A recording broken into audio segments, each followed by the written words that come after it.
بسم اللہ الرحمن الرحیم لقد جاءكم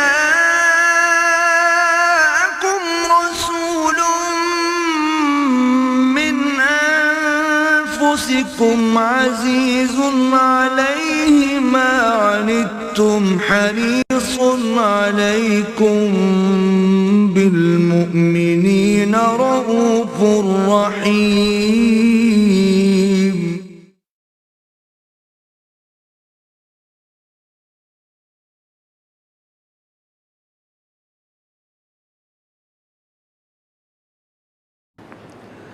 نحمده ونصلي على رسوله الكريم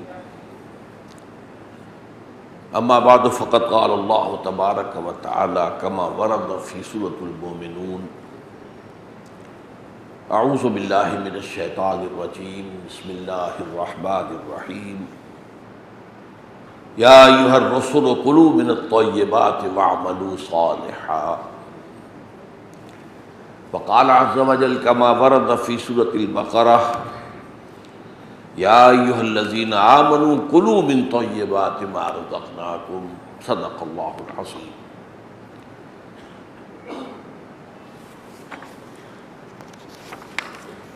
وعن ابی عبد اللہ النعمان بن بشیر رضی اللہ عنہما قال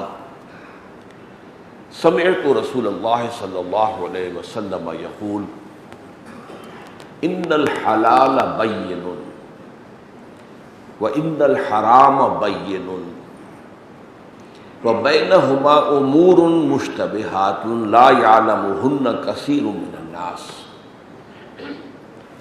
فَمَنِ اتَّقَى الشُّبُهَاتِ فَقَدِ اسْتَبْرَأَ لِدِينِهِ وَعِرْضِهِ وَمَنْ وَقَعَ فِي الشُّبُهَاتِ وَقَعَ فِي الْحَرَامِ كَالرَّاعِي يَرْعَى حَوْلَ الْحِمَى یوشک ان یرتع فیہ الا وان لکل ملک حما الا وان حمى اللہ محارمہ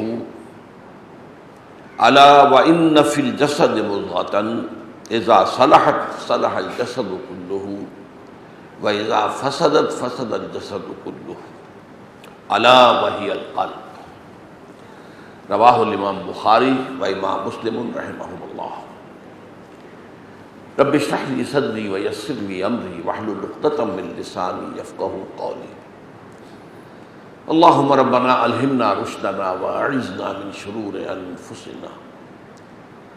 اللہم ارنا الحق حقا وارزقنا اتباعہ وارنا الباطل باطلا وارزقنا اجتنابہ، آمین یا رب العالمین۔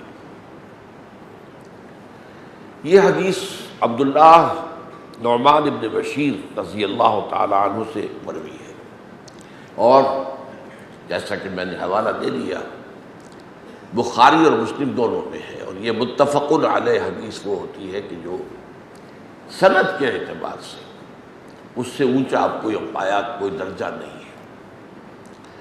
سند مستند ہونے کے اعتبار سے یہ قرآن مجید کے آس پاس پہنچ جانے والی شے ہوتی ہے، متفق علیہ حدیث، جس کی صحت پر امام بخاری اور امام مسلم دونوں متفق ہوتے ہیں۔ اب اس حدیث کا مضمون کیا ہے؟ بہت اہم مضمون ہے، اس کے اگرچہ بہت سے پہلو ہیں۔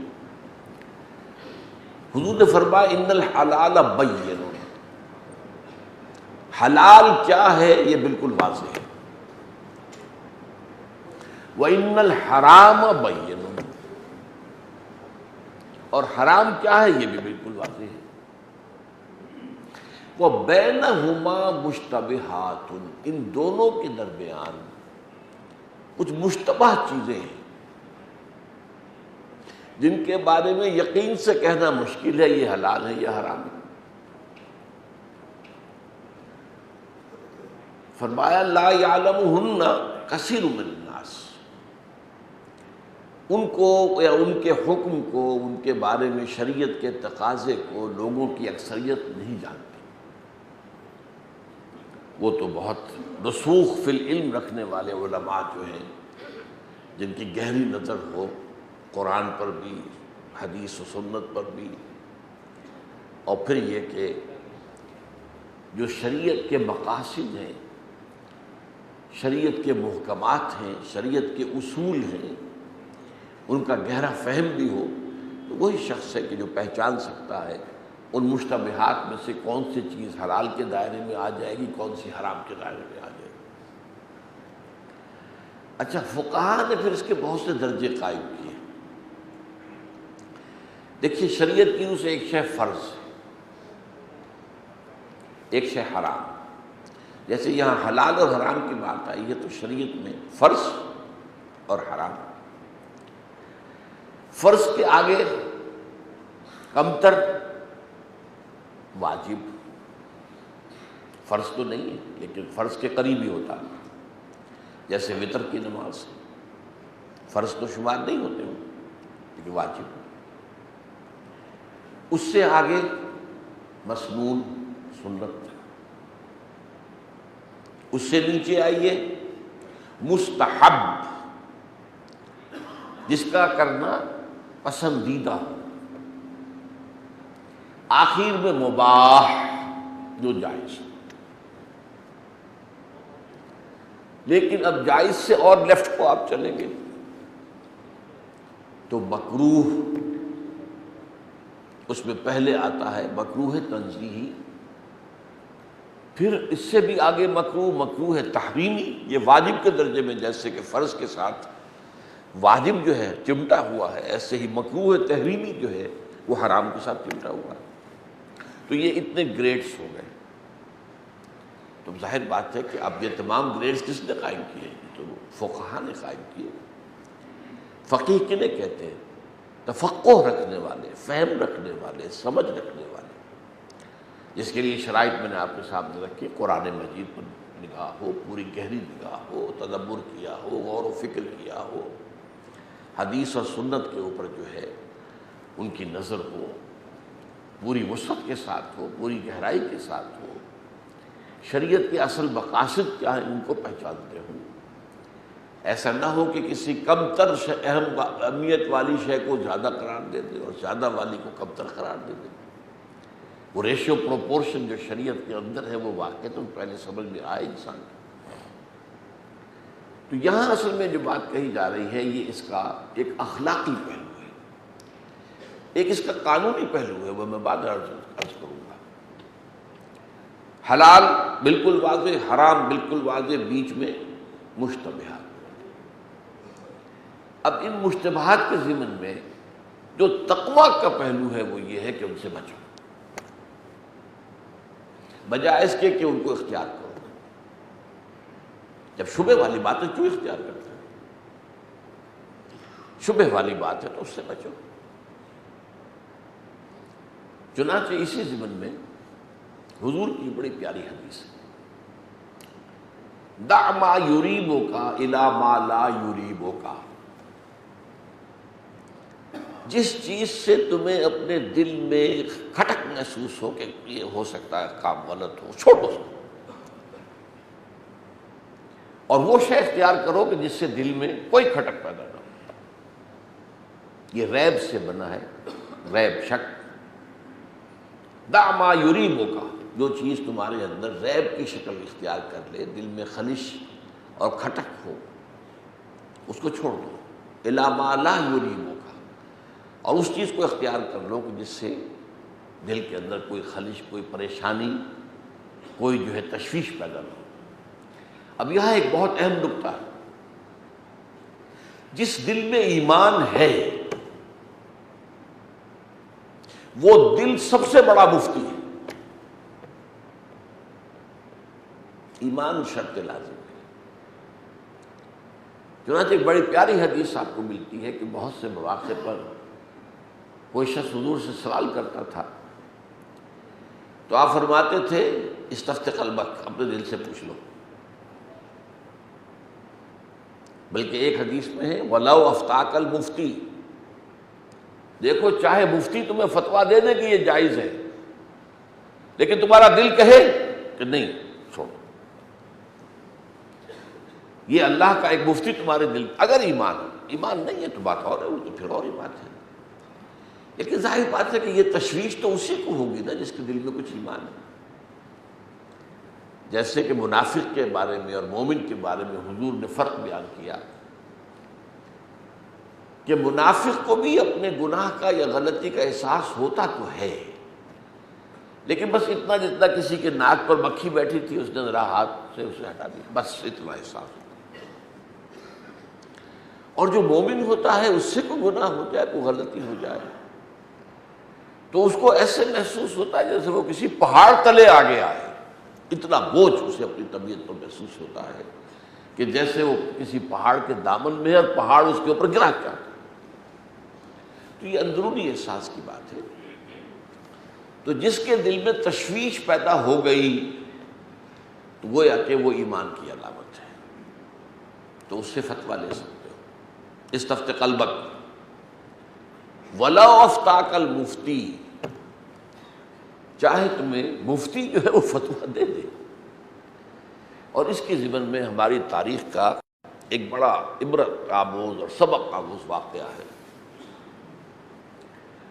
نور الدین زنگی رحمۃ اللہ علیہ، جس کے پھر بعد میں جانشین بنے ہیں صلاح الدین ایوبی، فاتح بیت المقدس، عیسائیوں کے تقریباً یوں سمجھیے کہ 88 برس کا جو قبضہ تھا یروشلم پر، اس سے اس کو واگزار کرانے والا مجاہد اعظم صلاح الدین ایوبی، وہ اسی کے ساتھیوں میں سے، فوجیوں میں سے تھا، نور الدین زنگی کے۔ نور الدین زنگی کا بیٹا بیمار ہو گیا، شدید بیمار ہو گیا، سارے علاج معالجے فیل ہو گئے۔ اب اطباء نے کہا کہ اب ان کی جان بچنے کا ایک ہی امکان ہے کہ شراب پئیں۔ اس سے کہا گیا، اس نے کہا معاذ اللہ، حرام چیز میں کیوں استعمال کروں؟ کہ لذیذ فتویٰ ہے علماء کا کہ جان بچانے کے لیے حرام چیز استعمال کی جا سکتی ہے۔ بگوایا فتویٰ، فرض کیجئے کہ وہ حنفی مفتی کا ہو سکتا ہے دوسروں کے نزدیک نہ ہو، مالکی مفتی کا فتویٰ بھی آ گیا، شافعی کا بھی آ گیا، حنبلی کا، سب نے کہہ دیا جائز ہے۔ اب اس اللہ کے بندے نے چاروں کو بلا لیا۔ اب دیکھیے یہ شہزادہ ہے اور زندگی کس کو عزیز نہیں ہوتی، لیکن تقویٰ کی یہ مثالیں ہمارے بادشاہوں میں بھی نہیں۔ اب ظاہر بات ہے یہ خلفاء نہیں تھے، خلفاء راشدین تو یہ نہیں تھے، اس پائے کے لوگ تو نہیں تھے، بادشاہ تھے۔ لیکن ہمارے ہاں بادشاہوں میں ہندوستان میں 2 عظیم ایسے بادشاہ ہوئے، اورنگزیب، عالمگیر۔ خزانے سے ایک پیسہ نہیں کھانا، وہ تو امانت ہے۔ ٹوپیاں بنا بنا کر بیچ رہا ہے عالمگیر شہنشاہ ہند،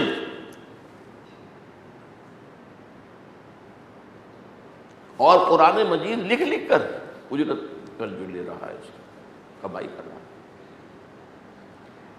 اسی طرح پری مغل پیریڈ جو ہے، مغلوں کے آنے سے پہلے، ناصر الدین محمود اسی طرح کا فقیر پرش، بالکل فقیر۔ اب یہ بھی ایک بہت بڑی مثال ہے۔ انہوں نے چاروں مفتیوں کو بلا دیا، تو کہا مجھے یہ بتاؤ کہ اگر میری موت کا وقت آ ہی گیا ہے اللہ کی مشیت کے مطابق، تو یہ شراب مجھے بچا لے گی؟ نہیں۔ اور اگر اللہ مجھے صحت دینا چاہے تو کیا وہ شراب کا محتاج ہے کہ نہیں؟ تو اٹھاؤ، دفع ہو جاؤ، لے جاؤ اپنے فتوے۔ اس اللہ کے بندے نے جان دے دی، شراب نہیں پی۔ تو یہ ہے تقویٰ۔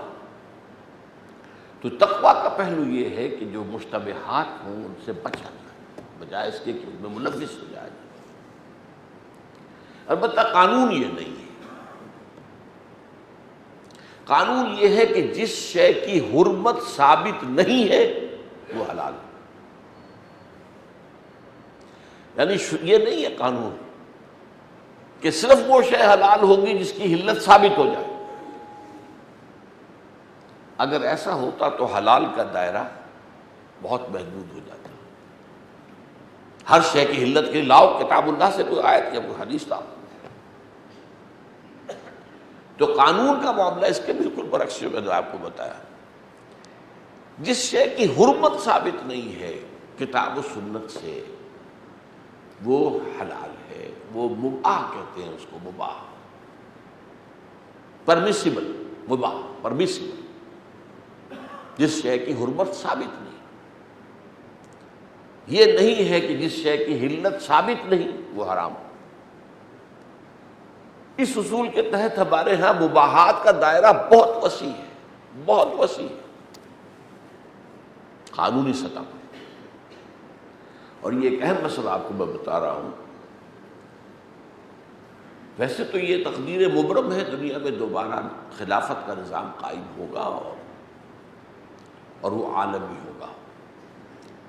یہ تو دی ہوئی خبریں ہیں حضور صلی اللہ علیہ وسلم کی، جن کے بارے میں کسی شک و شبے کی گنجائش نہیں۔ البتہ اس سے پہلے کیا ہونا ہے، ہمیں ہماری شامت اعمال کس کس شکل میں ہمیں اب بھگتنی ہے، یہ دوسری بات ہے۔ اللہ کے عذاب کے کوڑے کیسے کیسے برسنے ہیں۔ ہم پاکستانیوں پر ایک کوڑا 1971 میں برسا تھا، اب کون سا کوڑا آنے والا ہے یہ میں نہیں کہہ سکتا، اس لیے کہ مستحق تو نہیں۔ ہم نے اللہ سے بے وفائی کی ہے، وعدہ خلافی کی ہے۔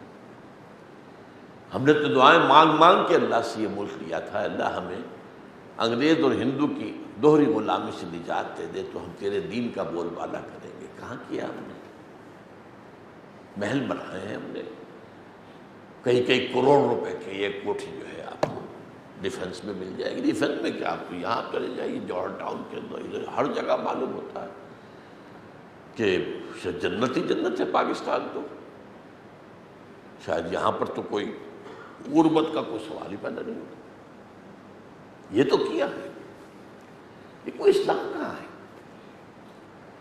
تو وہ سزائیں کیا کیا آنی ہیں یہ ایک علیحدہ بات ہے، اس پر تو میری ایک کتاب جو ہے سابقہ اور موجودہ مسلمان امتوں کا ماضی، حال اور مستقبل، یہ بہت آئی اوپنر کتاب ہے، زیادہ بڑی نہیں ہے، ضرور پڑھیے اسے۔ مستقبل کی جھلک کیا ہے، ہمارا ماضی کیا ہے اور مستقبل کیا ہے۔ بدقسمتی سے آج کا انسان حال میں پھنسا ہوا ہے۔ میرا آج کا مسئلہ، میرے اس وقت کے مسائل، میرے اس وقت کے معاملات، میرے اس میں لٹا پین 24 گھنٹے دن رات فکر ہے تو غور سوچ، نہ ماضی سے دلچسپی ہے۔ میری ایک ہابی سی ہے، مجھ سے کوئی نیا ملاقاتی آئے تو میں اس کا پس منظر جاننے کی کوشش کرتا ہوں۔ یہ تو سمجھ میں آ جاتا ہے یہ شخص جو ہے مہاجر ہے، یہ جمنا پار کا ہے، ہاں جی ہاں ہم یو پی سے، بھائی کس جگہ سے، یہ نہیں پتہ جی۔ اتنی دلچسپی نہیں ہے کہ میرا باپ کہاں سے آیا تھا ہجرت کر کے، یا میرا دادا کہاں سے آیا تھا ہجرت کر کے۔ ماضی سے اتنی عدم دلچسپی ہو چکی ہے تو اس سے آگے تاریخ آپ کہاں پڑھیں گے؟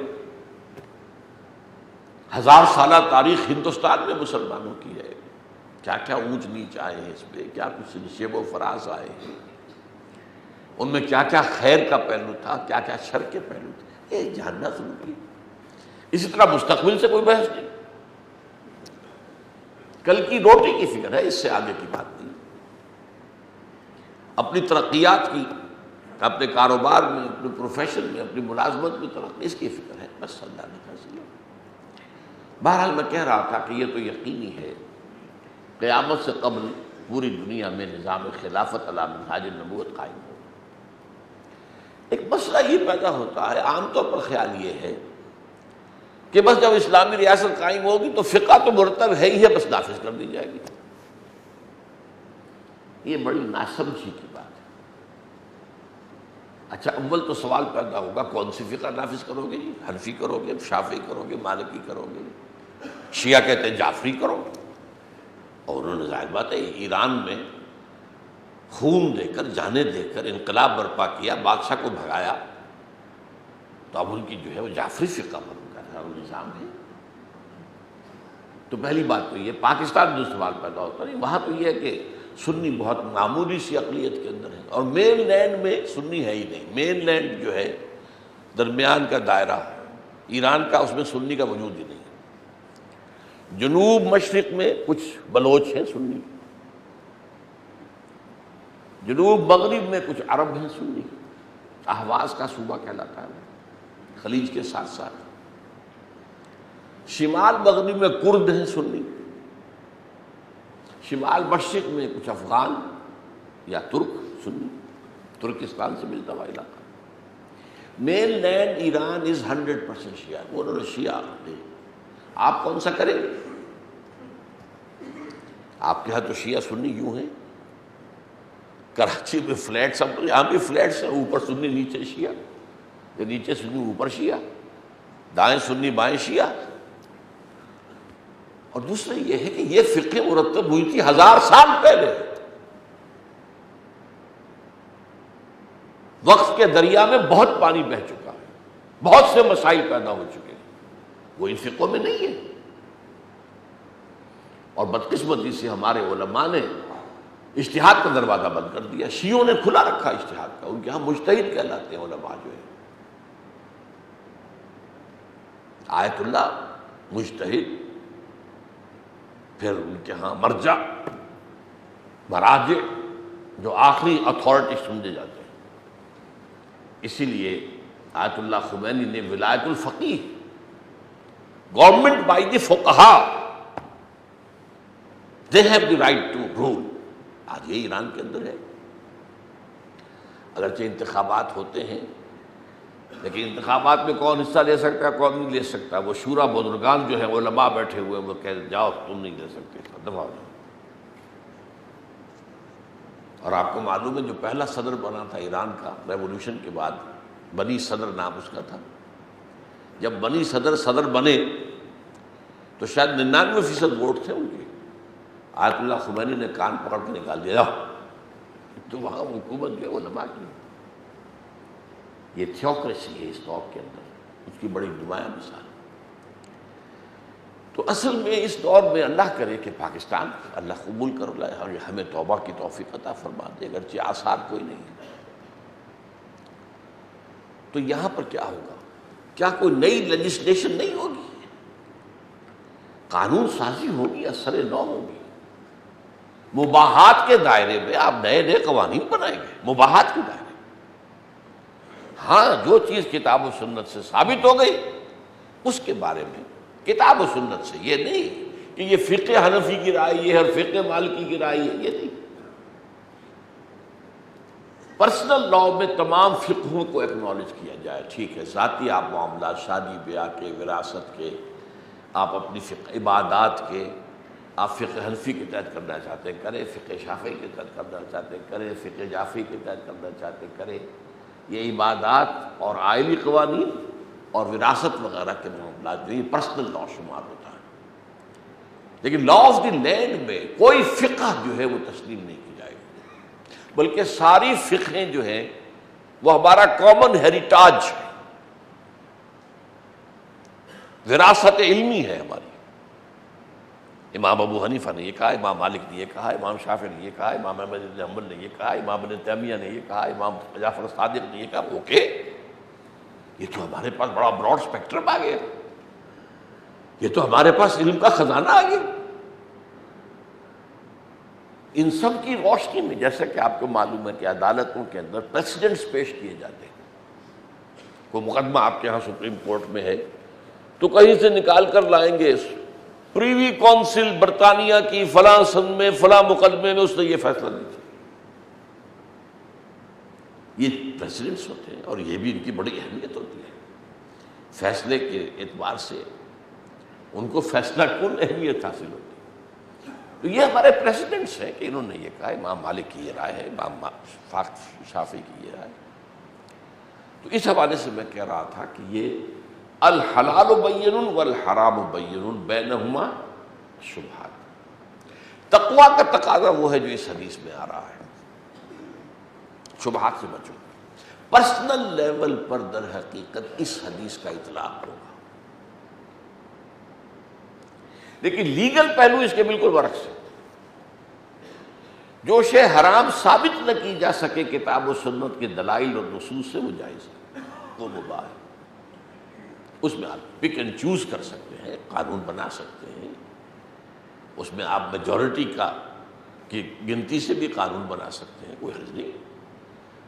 بھائی دو پرمیسیبل چیزوں میں سے ایک کو چوز کرنا ہے نا، تو نو ہار، ریفرینڈم کرا لیں، ووٹ کاؤنٹ کر لیں، کوئی حرج نہیں ہے۔ سادہ سی مثال میں دیا کرتا ہوں کہ آپ کو اپنے گھر میں فرض کیجئے آج کل دعوت افطار کا کوئی اہتمام کرنا ہے، اب اس میں ڈرنک کیا پیش کی جائے؟ ایک چیز ختم، شراب باہر، کتاب و سنت کی روح سے حرام۔ اب 7 اپ رکھا جائے یا کوئی جو ہے روح افزا شربت رکھا جائے یا کوئی اور چیز رکھی جائے، اب یہ سب مباح ہے۔ اس کا فیصلہ جو ہے وہ کاؤنٹنگ ووٹ سے بھی ہو جائے تو کون سا حرج کی بات ہے؟ جدھر زیادہ رائے ہو بھائی طے کر لیجیے، کوئی حرج نہیں، اس لیے یہ بھی حلال یہ بھی حلال۔ تو یہ دو پہلو جو ہیں سامنے رکھیے کہ ایک ہے تقویٰ کا پہلو کہ جو مشتبہات ہیں جن کے بارے میں تیقن کے ساتھ کہنا مشکل ہے کہ یہ حلال ہے یا حرام ہے، اس سے بچو، وہ اس حدیث کا موضوع ہے۔ فَمَنِ اتَّقَى الشُّبُهَاتِ إِنَّ الْحَلَالَ بَيِّنٌ وَإِنَّ الْحَرَامَ بَيِّنٌ وَبَيْنَهُمَا أُمُورٌ مُشْتَبِهَاتٌ لَا يَعْلَمُهُنَّ كَثِيرٌ مِّنَ النَّاسِ۔ فَمَنِ اتَّقَى الشُّبُهَاتِ، تو جو شخص ان مشتبہ چیزوں سے بچ گیا، تقویٰ ہے، فقد استبرأ، تو اس نے تو برات حاصل کر لی، فقد استبرأ، تو جو بھی مشتبہ چیزوں سے بچ جائے گا وہ گویا کہ اپنے دین اور اپنی عزت کو محفوظ کر لے گا۔ یہ انفرادی سطح پر تقویٰ کا طرز عمل ہوگا۔ تقویٰ یہی ہے کہ جو چیز بھی مشتبہ ہے اس مشتبہ چیز کو آپ ترک کر دیں، اس کو اختیار نہ کریں۔ وَمَنْ وَقَعَ فِي الشُّبُهَاتِ وَقَعَ فِي الْحَرَامِ، جو ان مشتبہ چیزوں کے اندر پڑ گیا وہ حرام میں بھی پڑ جائے گا۔ اس کا اندیشہ ہے کہ ابھی تو یہ بڑی مشتبہ سی بات تھی، جس کا مسئلہ تھا، آگے بڑھ کر جو ہے آدمی کے اندر وہ پھر بڑھتی ہے، وہ انسان کی نفسانیت جو ہے، حیوانیت، بہیمیت، اس کے نفسانی تقاضے، پھر آہستہ آہستہ فَسَنُيَسِّرُهُ لِلْعُسْرَىٰ، وہ ادھر لے جاتے ہیں تو پھر حرام تک بھی پہنچ جائے گا، جسے آپ پنجابی میں کہتے ہیں جھاکا کھل جائے گا۔ تو مطلب یہ کہ جھجک جو ہوتی ہے وہ ختم اگر ہو گئی تو پھر گویا کہ اس کا اندیشہ ہے کہ مشتبہ امور کو استعمال کرتے کرتے کرتے کرتے آپ حرام کے اندر بھی منہ مار جائیں۔ اب پھر مثال دی ہے آپ نے اس پر، کالراعی یرعی حول الحمى یوشک ان یرتع فیہ۔ حمى کہتے ہیں محفوظ چراگاہ، مطلب یہ کہ یا تو کوئی بادشاہ ہے، اس نے اپنے حیوانات کے لیے، اس کے یہاں بھی بھینسیں ہیں، گائیں ہیں، بھیڑیں ہیں، بکریاں ہیں، اونٹ ہیں، گھوڑے ہیں، ان کے لیے ایک خاص علاقہ اپنے لیے محفوظ کر کہ یہاں صرف جو شاہی جو جانور ہیں وہ چریں گے، ان میں سے پبلک کا کوئی انسان جو ہے، اس کا کوئی جانور جو ہے یہاں داخل نہیں ہوگا، اسے کہتے ہیں حمى۔ اسی طرح جاگیردار بڑے بڑے کر سکتے تھے، کرتے تھے، باقی چرواہے دوسری جگہ جائیں، اپنی بھیڑیں بکریاں اپنے ڈیوڑ لے کر چرائیں، یہاں نہ داخل۔ کالراعی یرعی حول الحمى، اس چرواہے کے مانند کہ جو کسی محفوظ یا مخصوص چراگاہ کے قریب، حول، اس کے گرد اپنا ریوڑ چرا رہا ہے، یوشک ان یرتع فیہ، تو اس کا اندیشہ ہے، شک ہے، خطرہ ہے کہ وہ جو ریوڑ ہے وہ گھس جائے حمى کے اندر، وہاں چرنے لگے تو شاہی مجرم ہو جائے گا کہ نہیں، پکڑ ہو جائے گی کہ نہیں، لہذا دور رہو، جس سے آپ انگریزی میں کہتے ہیں keep at a safe distance, ذرا اپنے آپ کو فاصلے پر رکھو، یہ نہ ہو کہ آپ عین بالکل حرام کی سرحد پر پہنچ جائیں، تو اگر سرحد پر پہنچ گئے تو کسی وقت ہو سکتا ہے کہ آپ اس کو کراس کر جائیں۔ اسی وجہ سے آپ دیکھیے قرآن مجید میں زنا کا معاملہ، اچھا یہ کہیں نہیں آیا قرآن میں لا تزنوا، زنا نہ کرو، یہ بھی کہیں نہیں آیا کہ تم پر زنا حرام کیا گیا۔ جیسے کہ ہمارے یہاں ایک دانشور ہیں، وہ کہتے ہیں شراب کے لیے حرام کہاں لکھا ہے قرآن؟ یا اللہ کے بندے، عقل کے ناخن دو، جب شراب کے لیے اور جوئے کے لیے ایسے ایسے الفاظ آئے ہیں، رجس من عمل شیطان فاجتنبوہ، یہ شیطانی عمل ہے، گندگی ہے، نجاست ہے، دور رہو اس سے۔ تو حرام کا لفظ استعمال اس سے زیادہ سخت نہیں ہے۔ اور جہاں پھر آتا ہے فہل انتم منتہون، بعد آتے ہو کہ نہیں آتے؟ اور یہ انداز کیوں ہے غصے کا؟ بہت پہلے تمہیں کہہ دیا گیا تھا کہ شراب اور جوئے میں اگرچہ کچھ منفعت کے پہلو بھی ہے لیکن گناہ کا پہلو بھاری ہے، تمہیں اسی وقت چھوڑ دینا چاہیے تھا۔ تقویٰ کا تقاضا یہ ہے کہ اسی وقت چھوڑ دیتے، اور بہت سے لوگوں نے، بہت سے صحابہ نے اسی وقت چھوڑ دی شراب۔ پھر ہم نے ایک اور تمہیں وارننگ دی تھی کہ جب شراب کے نشے میں ہو تو نماز نہ پڑھو، نماز کے قریب مت جاؤ۔ اس سے بھی تمہیں معلوم ہونا چاہیے تھا کہ یہ ڈائریکشن کیا ہے۔ اب آخری جب آیا ہے حکم سورہ مائدہ میں تو پھر اب سخت لفظ حل انتم منتہون، باز آتے ہو کہ نہیں؟ اب یہ ساری باتیں تو اپنی جگہ چھوڑ دی، اور یہ کہ حرام کا لفظ نہیں آیا۔ تو میں نے ان سے کہا تھا ایک ملاقات میں، یہ حرام کا لفظ تو زنا کے لیے بھی نہیں آیا، تو اس کے جواز کا فتویٰ دیجیے آپ۔ لیکن الفاظ کیا؟ لا تقربوا الزنا، زنا آپ کے قریب بھی نہ پھٹکو، یعنی زنا تک جانا تو بہت دور کی بات ہے۔ Keep at a safe distance. یہ سارا جو ہمارا آئلی نظام ہے، پردہ ہے، سیگریگیشن آف سیکسز ہے، مخلوط معاشرہ نہ ہو، لڑکوں کے کالج علیحدہ ہوں، لڑکیوں کے علیحدہ ہوں، لڑکوں کی یونیورسٹی علیحدہ ہو، لڑکیوں کی علیحدہ ہوں، عورتوں کے ہسپتال علیحدہ ہوں، وہاں عورتیں مریض، عورت ڈاکٹر، عورت نرس، مردوں کے ہسپتالوں تو مرد مریض، مرد ڈاکٹر، مرد نرس ہونے چاہیے، عورت نہیں ہونی چاہیے۔ یہ شریعت کے خلاف، اور پھر جو کچھ ہوتا ہے وہاں وہ سب کو معلوم، کون نہیں جانتا۔ آگ اور پانی کا میل، نائٹ ڈیوٹی پر ڈاکٹر بھی ہے، نرس بھی ہے، نائٹ ڈیوٹی، اور ڈاکٹر کا ایک کمرہ بھی علیحدہ سے ہے، اس کو تخلیہ بھی میسر ہے۔ بہرحال تو یہ قرآن کا انداز ہے، تقرب۔ چنانچہ یہی بات آتی ہے تلک حدود اللہ، یہ اللہ کی حدود ہے، تو کہیں تو آتا ہے وَلَا تَعْتَدُوهَا، ان سے تجاوز نہ کرو، ان کو کراس نہ کرو، اور کہیں آتا ہے فَلَا تَقْرَبُوهَا، یہ اللہ کے حدود ہیں، ان کے قریب مت جانا، keep at a safe distance. تو فرمایا کالراعی یرعی حول الحما، وہ چرواہا جو اپنے ریوڑ کو کسی محفوظ چراگاہ کے قریب چرواتا ہے، یوشک ان یرتع فیہ، اس کا اندیشہ ہے، خطرہ ہے کسی بھی وقت کہ اس کا ریوڑ جو ہے وہ محفوظ چراگاہ میں داخل ہو جائے، وہ پھر پکڑا جائے، جیل میں جائے، اس کو سزا ہو۔ اب اس کے بعد آپ نے فرمایا الا، اب آگاہ ہو جاؤ۔ یہ جوامع الکلم میں سے ہیں یہ چیزیں جو حضور نے فرمایا ہے، ایک طرح سے ایک فخر و مباحات کا انداز ہے، حضور کا انداز ہے۔ آپ نے فرمایا انا افصح العرب،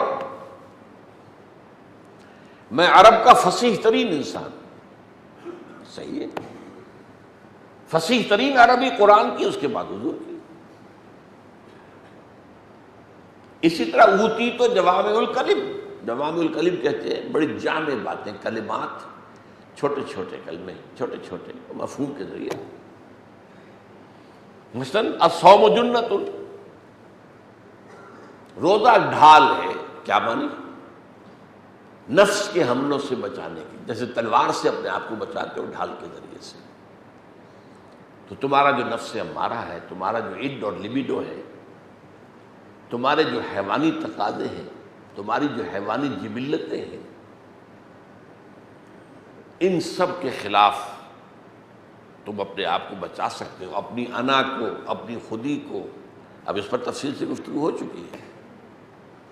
یا اپنی روح کو، نفس کی ظلمانیت سے اپنی روح کو اگر بچانا ہے روزہ ڈھال لیں۔ الصوم جنۃ، اسی طریقے کے اب یہ کلمات ہیں۔ الا وان لکل ملک حما، الا وان حما اللہ محارمہ، آگاہ ہو جاؤ کہ ہر بادشاہ کی ایک محفوظ اور مخصوص چراگاہ ہوتی ہے، جس میں صرف اس کے اپنے جو حیوانات ہیں صرف وہی چل سکتے ہیں، کسی اور پبلک کا نہیں۔ ہر بادشاہ کی ایک محفوظ اور مخصوص چراگاہ ہوتی ہے۔ الا وان حما اللہ محارمہ، آگاہ ہو جاؤ اللہ کی وہ مخصوص حما، وہ چیزیں ہیں جن کو اللہ نے حرام کیا ہے۔ تو جیسے حما کے قریب چرانے والا اس کی سرحد کے بالکل قریب اپنے ریوڑ کو لے جانے والا ہمیشہ اس خطرے میں رہے گا کہ اس کا ریوڑ جو ہے، اس کی بکریاں چھلانگ لگائیں، اس کی بھیڑیں چھلانگ لگائیں اور ادھر چلی جائیں، ایسے ہی تو الا وَإِنَّ لِكُلِّ مَلِكٍ حِمًا أَلَا وَإِنَّ حِمَى اللَّهِ مَحَارِمُهُ، اور اللہ تعالیٰ کا حما جو ہے اس کی محرمات ہیں، جن چیزوں کو اس نے حرام قرار دیا۔ تو فلا، جیسا کہ میں نے ابھی آپ کو بتایا، یہاں الفاظ وہ نہیں ہے، یہ میں اضافہ کر رہا ہوں، فلا تقربوها، قریب مت جاؤ۔ آخری جملہ اس کا پھر وہ جواب الکلم میں سے بہت اہم کلمہ، یہ تو بہت ہی اہم ہے۔ الا وان فی الجسد مضغۃ، آگاہ ہو جاؤ کہ جسم میں ایک لوتھڑا ہے، اذا صلحت صلح الجسد کلہ، جب وہ صالح ہو جاتا ہے، درست ہو جاتا ہے، تو پورا کا پورا جسم درست ہو جاتا ہے۔ وَإِذَا فَسَدَتْ فَسَدَ الْجَسَدُ كُلُّهُ، اور جب اس میں فساد ہو، اس میں خرابی ہو، اس میں برائی ہو، تو پورا جسم جو ہے برا ہو جاتا ہے۔ الا وہی القلب، آگاہ ہو جاؤ کہ وہ دل ہے۔ یہ ہے وہ بات جو آ گئی، جو قرآن کے حکمت اور فلسفے کی ہے، جو میں روزے کی عظمت صیام و رمضان جو ہے اس کے بارے میں صیام و قیام رمضان مبارک بیان کر چکا ہوں۔ یہ 3 لیولز ہیں، نفس امارہ، قلب، روح۔ انہی کو 3 کو آئیڈینٹیفائی کیا ہے فرائڈ نے، اور میں اس حوالے سے اس کی ایکوٹی آف ویژن جو ہے، ایکیوٹنس آف اس ویژن، اس کے مشاہدے کی، اس کا میں قائل ہوں، اگرچہ اس کی تعبیر اس نے غلط کی ہے۔ جہاں تک ٹڈ لیبیڈو اور پھر ایگو، وہ تو صحیح ہے، لیکن سپر ایگو کو وہ بالکل سمجھ نہیں سکا، لیکن اس نے دیکھ لیا ہے کہ ایگو سے اوپر، خودی سے اوپر بھی کوئی اور شے ہے، انسان میں ہے، صحیح کوئی پہچان نہیں پایا کہ وہ کیا ہے، وہ روح ہے۔ اب ہوتا کیا ہے، یا تو اس قلب کا رخ ہوتا ہے روح کی طرف، تو روح یہ آئینے کے مانند ہے، روح کی ساری تجلیات، انوار اس میں منعکس ہو جائیں گے اور پورا وجود منور ہو جائے گا۔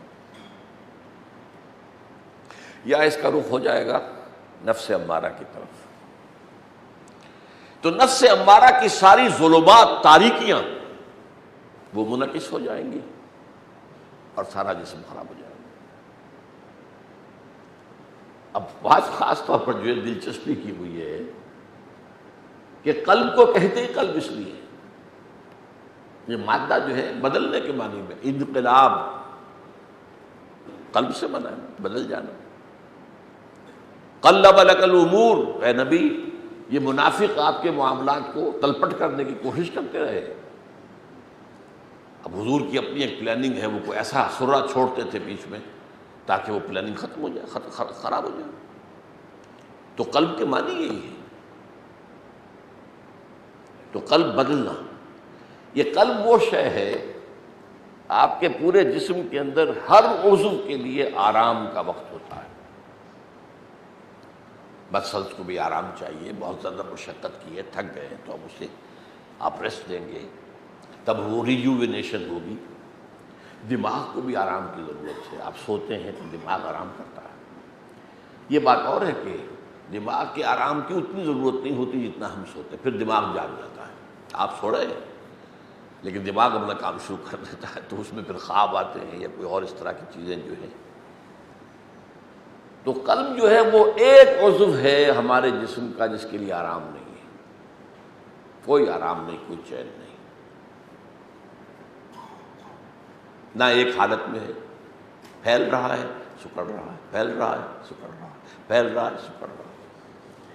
تو یہ تو ایک کیفیت ہے نا اس کی جو کہ فزیولوجیکل ہے، اور ایک یہ ہے کہ یہ دل ڈاواڈول رہتا ہے. اگر یہ دل یکسو ہو کر روح کی طرف ہو جائے تو اس کیفیت کا نام ہے نفس مطمئنہ.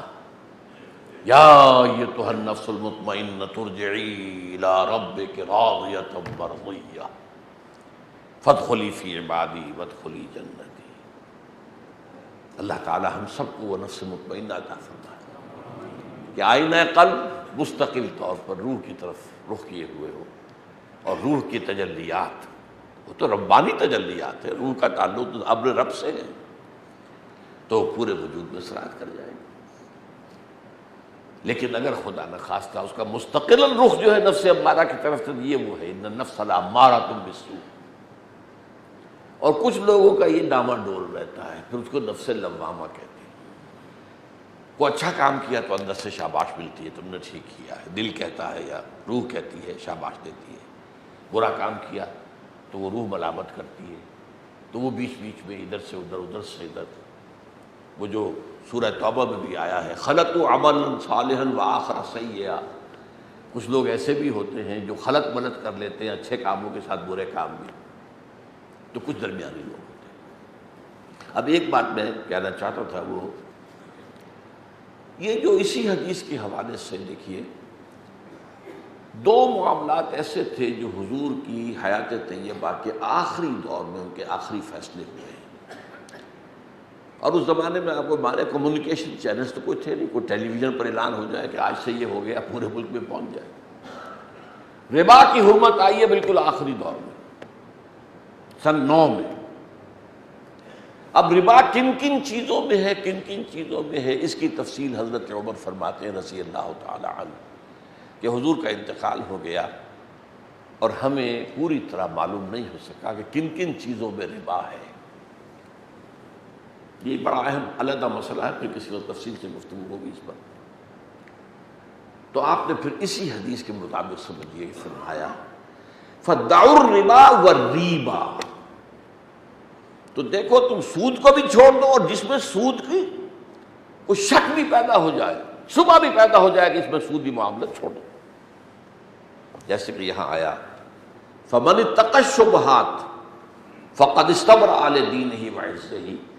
جو وہ مشتبہ چیزوں سے، مشتبہات سے اپنے آپ کو بچا لے گیا، اس نے اپنا دین بھی محفوظ کر لیا، عزت بھی محفوظ کر لیا. ہمارے ہاں برعکس ہو رہا ہے. یہ بینکنگ ہے، یہودیوں کے ذہن کی پیداوار ہے، بدماش ترین ذہن کی پیداوار ہے. اقبال کہتا ہے ای بنوک ای فکر چالاک یہود. بنوک بینک کی جمع، یہ بینک جو ہے یہ تو یارانہ فکر جو ہے یہودیوں کی، اس کی پیداوار ہے. ای بنوک ای فکر چالاک یہود نور حق از سینہ آدم ربود. وہ جو روحانیت کا نور تھا سینہ آدم کے اندر، اس نے اس کو نکال کر دور پھینک دیا، انسان کو درندہ بنا دیا، حیوان بنا دیا. تا تہو بالا نہ گردہ دی نظام. اس کی اصلاح ممکن نہیں ہے جب تک تہو بالا نہیں ہوگا، تلپٹ نہیں کیا جائے گا، ختم نہیں کیا جائے گا، توڑا پھوڑا نہیں جائے گا. تا تہو بالا نہ گردہ دی نظام دانش و تہذیب و دین سودائے خام. کہاں کی دانش، کہاں کی تہذیب، کہاں کا دین، کسی بھی چیز کا کوئی امکان نہیں. تو حضرت عمر کی حدیث کا اس سے تعلق ہے قول کا دعوا الربا والربا. اللہ تعالی ہمیں حق کو پہچاننے کی توفیق دے اور مشتبہات سے بھی اپنی انفرادی زندگیوں کے اندر ہر طرح سے بچنے کی توفیق عطا فرمائے. آمین یا رب العالمین.